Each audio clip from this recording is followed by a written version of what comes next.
Maligayang Pasko sa inyo lahat mga tol. Meron ako ipapakilala sa inyo. Ito, kontakin nyo lang to. Hihin nyo lang siya. Tao niyan. Kaibigan ko niyan. Megas ko na yan. Instant ko na yan.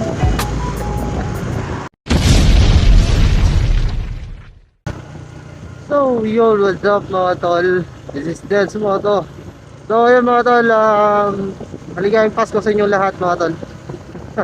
Kamusta kayo? Anong mga handa nyo? Sa akin, lutuin ko lang manok lang, pagbaboy. Paano masabi? Yun lang. All goods na. Pero bago ang lahat mga tol, meron akong ipapakilala sa inyo. Isa tong kaibigan ko na tattoo artist.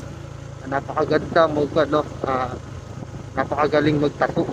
Inaanyayahan ko kayo yung mga taga rito sa Davao City. Inaanyayahan ko kayo na kung gusto nyong magpatato, eto, kontakin nyo lang to. Kontakin nyo lang to. Yung tao na yan, yung kaibigan ko na yan, kontakin nyo lang. Napakagaling mag-tattoo niya mga tol. Ako gusto kong magpatato kaso in short, takot din. Takot din na magkaroon ako ng medyo allergy. Baka magka-allergy ako sa ink, di pwede sa katawan ko, yung gano'n. Hirap na kasi. Saka, takot din ako sa karayong mga tol. Kung gusto nyo magpatato ko sa kanya mga tol, PM nyo siya. Kayo na bahala kung anong design. Kahit anong design mga tol, kaya nyo yun. Paano masabi? Sinungaling ka! Magaling mag-tattoo yun. Tattoo artist. PM nyo lang siya. Tao niyan. Kaibigan ko niyan.